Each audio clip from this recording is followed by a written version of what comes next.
부활하신 주님을 찬양합니다. 예수님이 부활하셨습니다. 다시 살아나셨습니다. 부활의 주님은 또 우리에게 나타나시죠. 그리스도의 십자가와 함께 사순절을 보낸 독자 여러분, 리딩 가이드 마지막 그래도 마무리를 잘 해야겠죠. 12장과 13장을 여러분과 함께 나누면서 그리스도의 십자가를 마무리하려고 합니다. 꼭 지금 시기가 아니어도 여러분이 책을 읽으면서 리딩 가이드가 언제라도 들으면 도움이 될 수 있었으면 좋겠습니다. 오늘은 마지막 12장 그리고 13장이 남았는데요. 12장은 네 번째 큰 타이틀인 십자가 아래의 삶, 즉 십자가로 인한 변화를 이야기하는 각 파트죠. 첫 번째 장은 하나님께 대한 우리의 태도, 즉 경축하는 공동체, 예배하는 공동체에 대해서 말씀드렸고요. 그리고 11장은 우리 자신에 대한 태도, 특별히 자기 이해와 또 자기 부인, 또 자기 긍정, 그래서 자기를 희생하는 데까지 이르는 과정을 의미하죠. 이제 세 번째 단계로서 기독교 공동체 안팎에 있는 사람들에게 우리가 어떻게 십자가 아래의 삶이 변화되는가, 원수라든지 국가 기관에 대하여 우리가 어떠한 태도를 취해야 할 것인지 말하고 있죠. 원수를 사랑하는 문제에 있어서는 제일 먼저 그리스도께서 원수를 어떻게 사랑하셨는지 그것이 우리의 모델이 되어야 합니다. 예수님이 원수와 이루신 화목은 결코 값싸지 않은 값비싼 화평입니다. 예수님께서 원수들인 우리와 화목하기로 결심하셨을 때 그분은 그리스도의 십자가의 피로 화평을 이루셨습니다. 우리 편에선 아무런 대가도 지불하지 않고 화목의 일에 참여했다고 생각하지만 예수님의 입장에선 가장 소중한, 가장 귀한 그분의 피를, 생명을 우리에게 주셨다는 것이죠. 그런 예수님을 따르는 자들은 원수에 대하여 복수하는 것은 고사하고 용서하기를 거부할 권리조차 없지만 회개하지도 않았는데 너무 서둘러 용서해 주어서 용서를 값싸게 해서는 안 됩니다. 화평케 하는 것의 동기는 사랑이지만 용서하고 용서를 구하는 것은 둘 다 큰 희생을 요하는 훈련이기 때문에 그렇습니다. 그래서 그 악에 대한 우리의 훈련, 우리의 태도는 첫째, 악을 미워해야 합니다. 하나님이 보시는 눈으로 악을 바라보는 것이죠. 두 번째, 악을 절대 대갚아서는 안 됩니다. 원수를 갚는 일과 보복은 하나님의 백성들에게 절대 금지되어 있습니다. 악을 악으로 갚는 것은 악에다가 또 다른 악을 더하는 것이기 때문에 그렇죠. 그러면 우리가 악을 악으로 갚지 않는다고 가만히 있습니까? 아니요. 악을 이겨야 합니다. 그래서 사도 바울은 악에게 지지 말고 선으로 악을 이기라고 말씀하시죠. 십자가가 바로 그 악을 선으로 이기는 유일한 비법입니다. 그리고 네 번째로 악은 반드시 처벌되어야 합니다. 하나님이 악을 처벌하시는 방법은 첫 번째는 점진적으로 타락하도록 내버려 두시는 방법입니다. 유기한다고 말씀하죠. 그것은 바로 하나님의 진노의 결과입니다. 두 번째는 국가의 재판 과정을 통해서입니다. 이제 여기서 국가의 권위 그리고 국가에 대한 우리의 자세에 대해서 언급하게 되는 것이죠. 그리스도인은 국가에 대한 올바른 가치관을 가져야 합니다. 첫 번째, 국가의 권위는 그 기원이 하나님이시다. 이 사실을 명심해야 합니다. 그럼에도 불구하고 국가의 권위가 하나님에 의해 국가에 위임되었다는 사실, 따라서 국가 스스로 본래 갖고 있는 것이 아니라 유래되었다는 사실은 국가의 권리가 절대로 절대화되어서는 안 된다는 것을 의미합니다. 두 번째, 국가는 선을 보상하고 악을 처벌하기 위해 하나님께서 그 권위를 주신 것임을 알아야 합니다. 세 번째, 국가의 권위가 시행되는 수단은 반드시 통제를 필요로 합니다. 즉 강제력을 사용할 필요가 있다는 것이죠. 그러나 그러한 국가의 폭력 사용은 그것이 주어진 특별한 목적에만 엄격하게 제한됩니다. 예를 들면 범죄자를 재판한다든지, 또 국가의 재산과 생명을 보호하기 위해 전쟁을 선포한다든지 제한된 상황에서만 사용되어야 합니다. 네 번째, 우리는 국가의 권위에 대한 올바른 승인을 해야 합니다. 즉 법에 순종하고 세금을 내야 하고 통치자들을 위해 기도해야 합니다. 또 선거를 통해서 통치자에 대한 국민의 권리를 마땅히 수행해야겠죠. 결국 악에 대한 그리스도인의 자세는 결론적으로 말하면 선으로 악을 이기는 것입니다. 하나님은 악을 처벌하는 일을 거절하심으로써가 아니라 그분 자신이 처벌을 받으심으로 악을 이기셨습니다. 십자가에서 인간의 악은 처벌되고 극복되었고 하나님의 자비와 정의가 모두 만족된 것이죠. 이 두 가지는 항상 조화를 이룰 수 있을까요? 그 비결은 바로 십자가입니다. 십자가에서 죄의 형벌을 요구하고 또 그것을 짐으로써 동시에 악을 처벌하고 이김으로써 하나님은 그분의 거룩한 사랑을 나타내 보이셨습니다. 그러므로 오늘날 악을 행하는 자들에 대한 우리의 반응도 십자가의 거룩한 사랑을 그대로 반영해야 합니다. 마지막 13장입니다. 마지막 13장은 십자가 아래에서의 삶, 즉 십자가의 삶이 우리의 삶 속에서 구체적으로 어떻게 반영되어지는지, 특별히 고난이라는 주제를 통해서 살펴보고 있습니다. 우리의 삶 속에서 늘 만나게 되는 이 고난을 과연 어떤 식으로 대해야 할까요? 첫 번째로, 고난은 하나님에 대한 사탄적이고 파괴적인 맹공격이기도 합니다. 사탄이 사용하는 도구라는 거죠. 두 번째로, 그 고난은 대부분 우리의 죄로 인한 것입니다. 그러나 고난은 우리의 삶에 귀중한 경고 신호를 보내주시죠.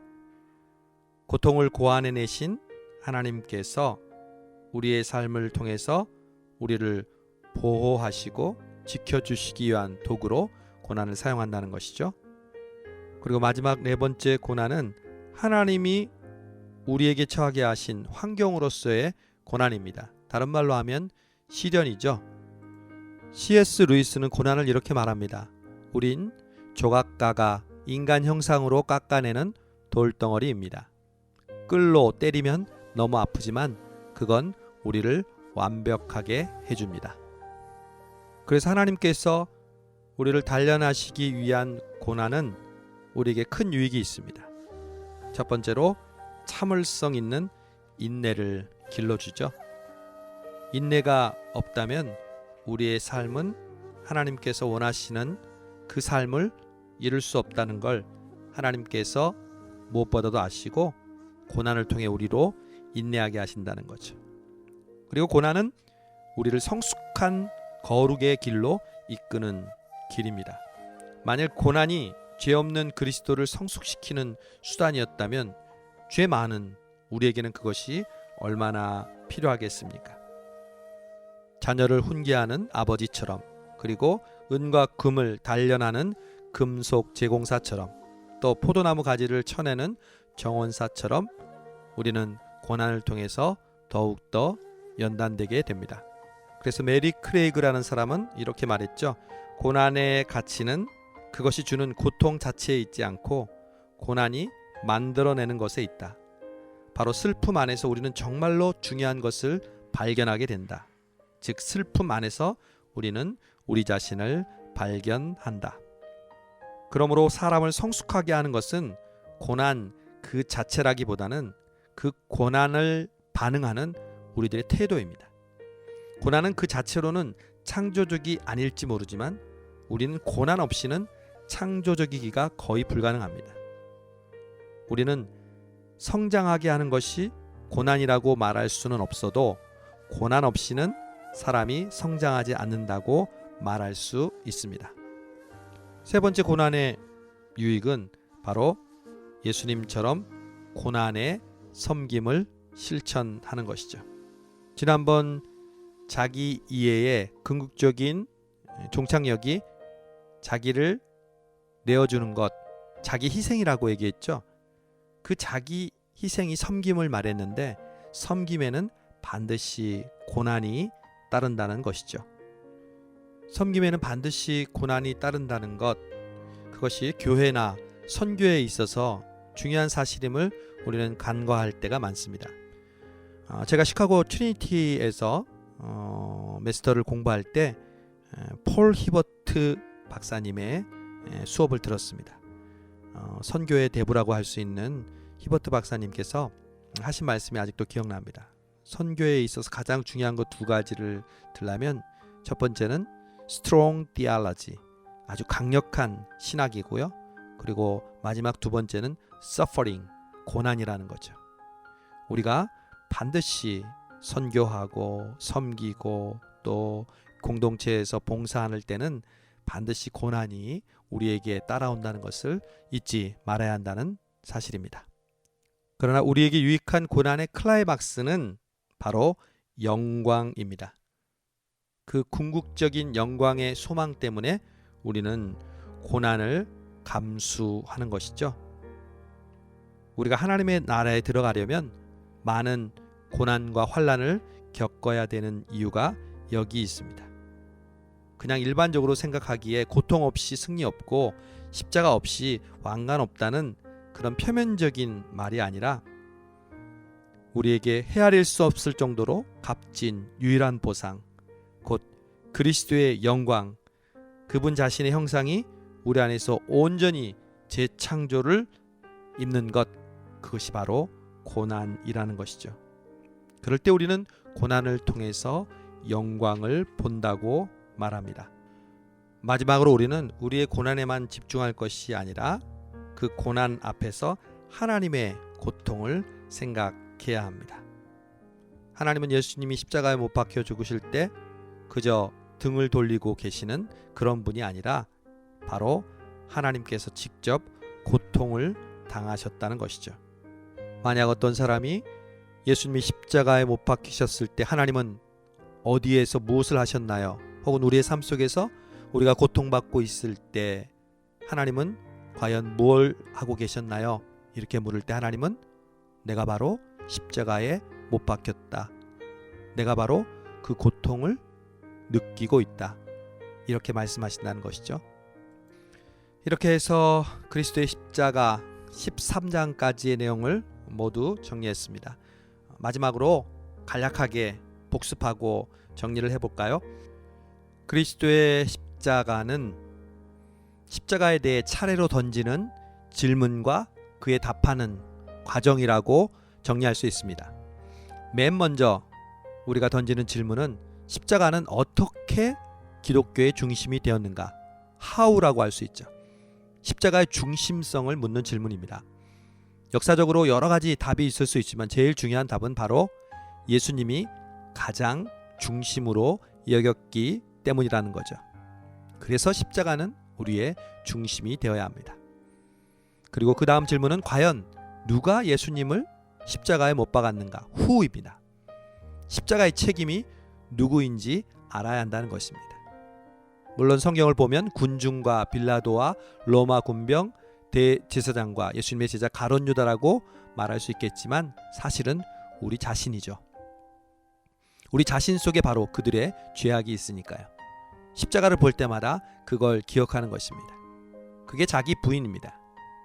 그러나 더 중요한 십자가의 책임이 있는 장본인이 있습니다.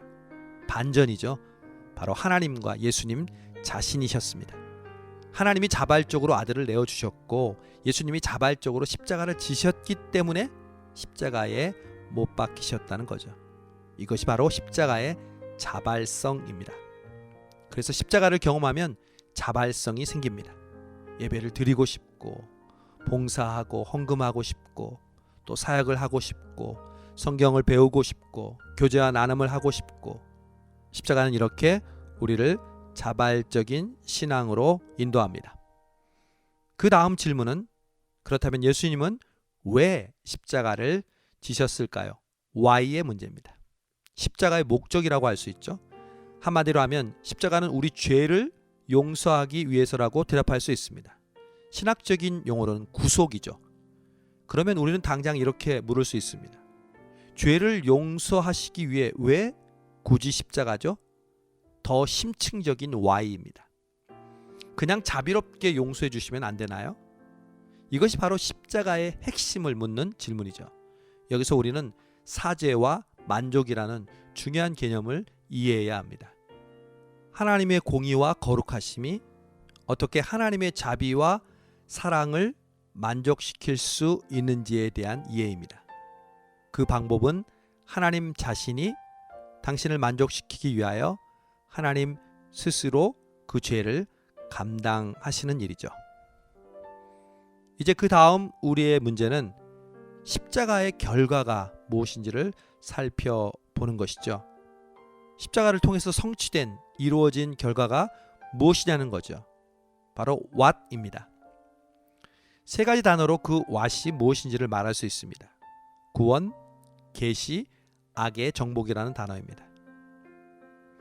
이제 그리스도의 십자가의 마지막 파트는 오늘 우리가 정리한 부분이죠. 십자가 아래 사는 삶입니다. So what? Now and here입니다. 십자가의 실천편이죠. 십자가는 우리가 계속적으로 하나님을 예배하게 하고 또 우리 자신을 이해하고 다른 사람을 섬기기 위해서 우리 자신을 주며 또 선으로 악을 이기고자 애쓰면서 원수를 사랑하게 하고 그리고 고난이라는 복잡한 문제를 성숙하고 결국 하나님께 영광을 돌리는 삶의 태도로 살아간다는 것이죠. 그동안 그리스도의 십자가를 함께 읽어온 독자 여러분 감사하고 또 수고하셨습니다. 사실 어려운 책이지만 그러나 항상 우리가 읽고 또 읽어야 할 그러한 책입니다. 이번 한 번으로 그치지 마시고요.